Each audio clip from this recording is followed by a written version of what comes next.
Hey guys, and welcome back to another video. In this video, we're going through my round 18 tips and how I went on those, as well as tipping for round 19 of the AFL season. So anyway, without further ado, let's get into it.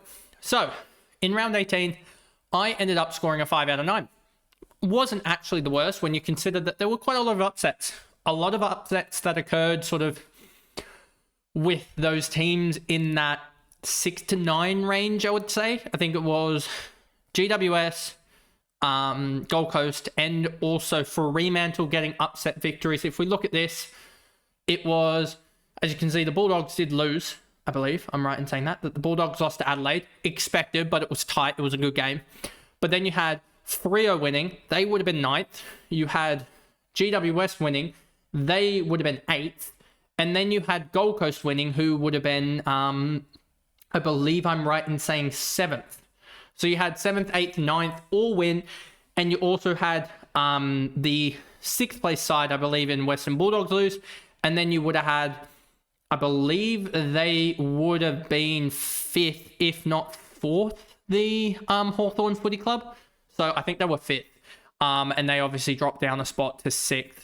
So yeah, you had quite a lot of teams that just exchanged and stuff like that. Even and Geelong were the team that dropped down another spot as well, I believe. Or no, did they? I don't know where they were. They might have even held in 4th place, but just the gap created was bigger. But you can sort of see what I was talking about. There was quite a lot of upsets of, well, there was going to be There was going to be a victory for one of the sides, like a Geelong versus the GWS Giants, but we got the sort of more upset-ish result than the more sort of stock standard top higher place team wins, etc. Anyway, to start, Carlton versus Brisbane, thought this was easy.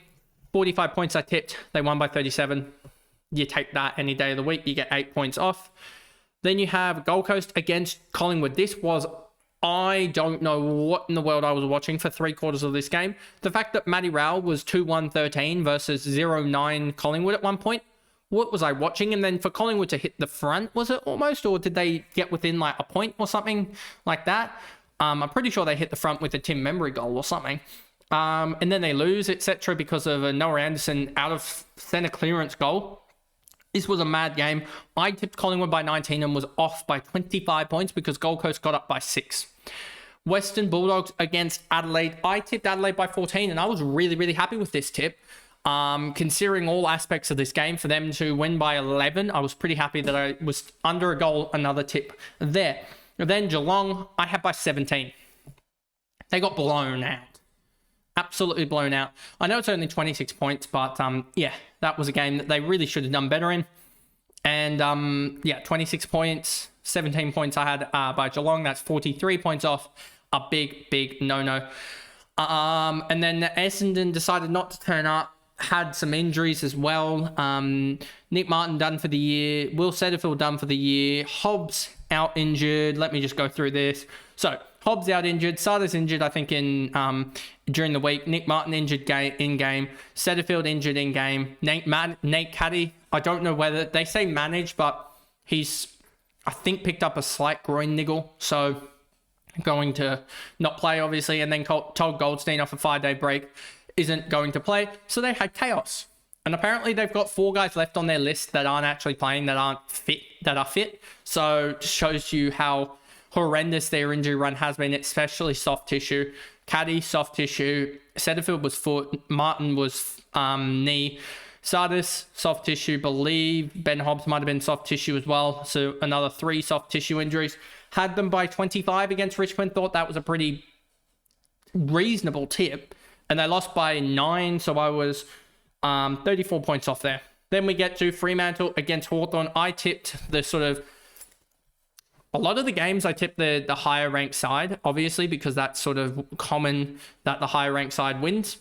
More common than you would think, probably more common than not, I would say, which understandable. So Fremantle against Hawthorn. I tipped Hawthorn by 27 points. I thought they'd get over the top of Fremantle, but Fremantle, once they named Finn McGuinness as sub, I went, that's just not going to work. and Caleb Sarong and Andy Brayshaw went off. I think they had 58 between them. So yeah, Hawthorn by 27, we were off by 40. So that was a bad tip. Then you had Melbourne. I had them by 21. They ended up to win by 36 against North. And North had bigger things outside of that with the cherry concussion for this weekend. But yeah, by 36 points did Melbourne win, which I was only off by 15, an all right tip. And then Sydney, I thought that they'd be able to, at quarter time or near enough to quarter time, about 3 or 4 minutes to go, I thought the tip by 48 wasn't the worst tip. But in the end, they just kept on conceding goal after goal after goal. And they couldn't get their run back in, so I was 43 points off after that. And if it wasn't for Errol Goulden, I mean, realistically speaking, they're not going to make finals because their percentage is just not going anywhere.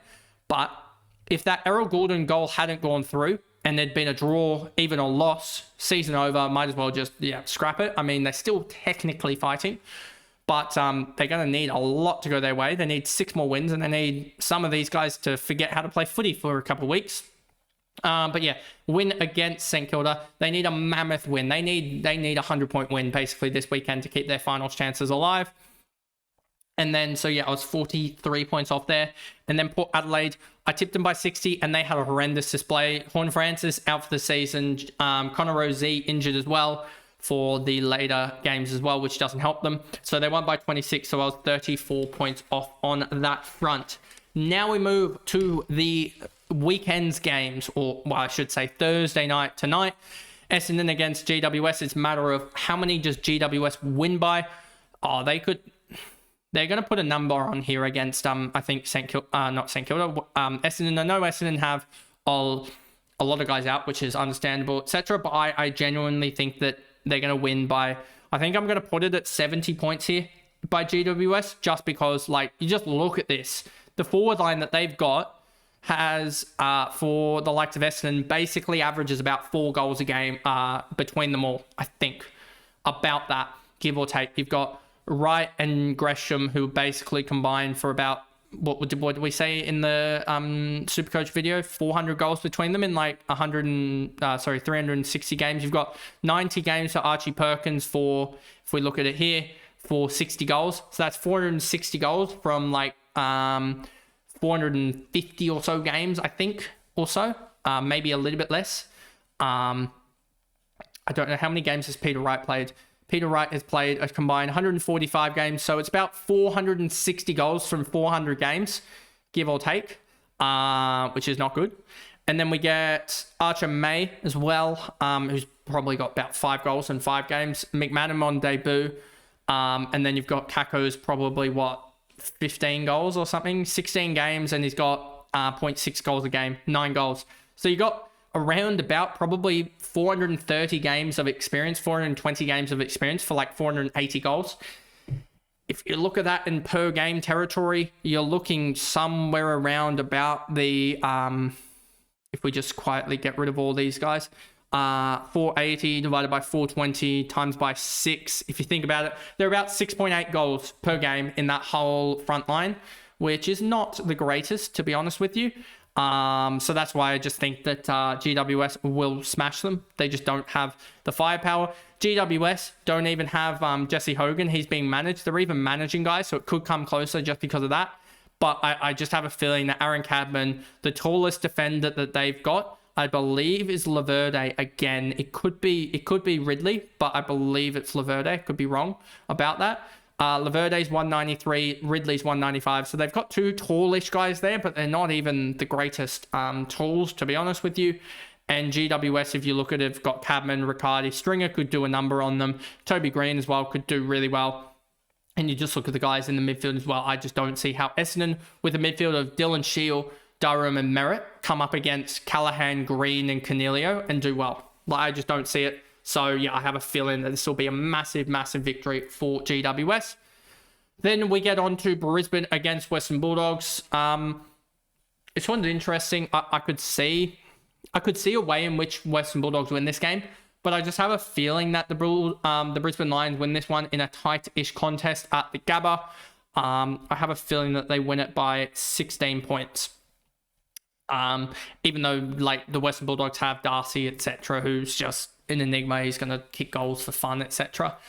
Hawthorn against Port Adelaide, you can't really see a world in which Hawthorn lose again, especially after all the injuries that Port Adelaide have copped. So I'm going to go with Hawthorn in this game by, I think 27 points. I think Port will probably put up somewhat of a semblance of a challenge, but I don't think it'll be much. Sydney need a massive win against North Melbourne. I think they will get a biggish win because North Melbourne are just so... They've got so many injuries, etc. We don't even know what their midfield... Like, they could have a completely different midfield to what they turned up with last weekend. Like, obviously, Sherry is out. LDU was concussed against the Bulldogs. He might come back in. Wardlaw probably is coming back in. They could also have someone else just come back in, etc. So we'll see what happens there. But I'm going to go Sydney by 45 points, and hopefully they don't disappoint. Carlton against Melbourne. Both teams absolutely down bad. Melbourne barely, defeated North Melbourne pretty comfortably. Carlton got walloped by Brisbane, got walloped by Collingwood, and got walloped by Port Adelaide, and also lost to the likes of North Melbourne. So you got Melbourne, who lost to Adelaide. It's a tight contest. Lost to Gold Coast, another tight contest. Lost to Port Adelaide by 25 points, is that? Yeah, not the best. And then lost to Collingwood by a point. I think you've got to go in the circumstances, but Melbourne could see this type of game going in Carlton's favour. But I'm going to go Melbourne in this game by, I think, 19 points. Then you got West Coast against Richmond. Everyone going for West Coast in this game. I'm pretty sure that could just be hope that they do something. I know that things have been slightly improving for West Coast, but they did still fade out against Port Adelaide. They did get walloped by GWS. They did get they actually fought okay against Collingwood, I would say. And then Carlton, they still against Carlton got smashed. And then lost to the likes of North Melbourne because they couldn't kick straight. So, I mean, will Richmond, without Layla, without Lynch and some other guys, will they be able to perform? I am going to go West Coast in this game, but I could see this being a really tight contest. I'm going to go West Coast in a dour game by like 8 points. I have a feeling that this might not even reach 120 points scored, this type of game. So, yeah, I just have not got high hopes for it. And then you've got Geelong against St Kilda. I easily see Geelong winning this one against St Kilda. I just don't see St Kilda being able to pull it out of the bag, to be honest with you. And so I see Geelong winning this one by 33 points. I think they'll be more clinical than the Swans were against Geelong last week. Against St Kilda last week.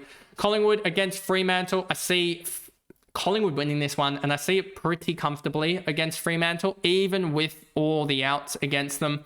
Fremantle got over the line mostly because Hawthorn forgot how to play footy, forgot how to kick for goal.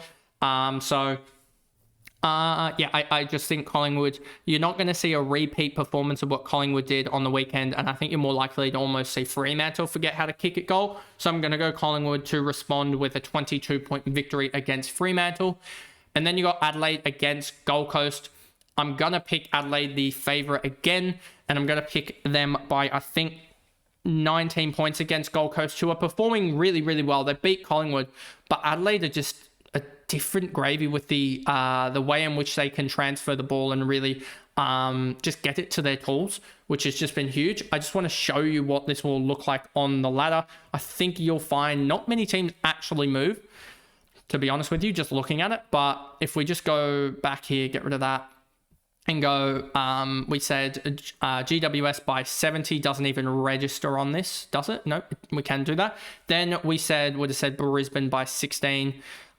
We would have said Hawthorn by 27, and then Sydney by 45.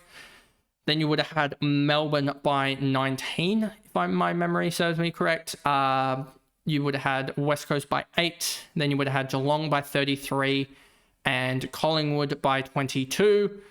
And then you would have had Adelaide by 19 points. If we put that all into perspective, this is what the ladder would sit like. Sydney would be only technically, 2 games out of the 8 plus a little bit of percentage. I believe they've already played Fremantle, haven't they, twice? So it's not like they can have a game back on them. They've also, and then you got Gold Coast and GWS starting to skip away a little bit from Sydney, which isn't the best. They've got effectively a 3-game gap with, what would that be, 5 to play or something after that, which isn't the best. Well, it would be 3 plus 1, so it would be effectively a 4-game gap there. Gold Coast will probably kick away. So yeah, you need Sydney basically to make finals, need something like that to happen almost in a way. Where just Fremantle forget how to play against the likes of a West Coast or something like that and lose a derby if they're to make finals. I know that's probably just the Inner Swans fan of me coming out, but they ain't making finals unless they can really smash a team. If they can, the only way I see them really making finals is if they win against North by like 100 points, because that would close the gap just quietly. I'm just going to quickly do that game and just sort of redo it for them by like 100 or so points. If we redo that, that gets their percentage up to 101 instead of the 97.7, I think it was, or something. They gain a further like 3 or 4% or something on top of that, and they really start to close the gap to like a Fremantle or like a GWS potentially, that where they can gain that gap and really shut it down. So yeah, that's the only way I really see them making finals. But anyway, if you guys did enjoy that video, remember to like and subscribe, turn the notification bell on so you know when I upload, and I will see you guys in the next video, which will probably be an AFLW video on the Saturday, I would sort of expect. But anyway, I'll see you guys then. Bye, guys.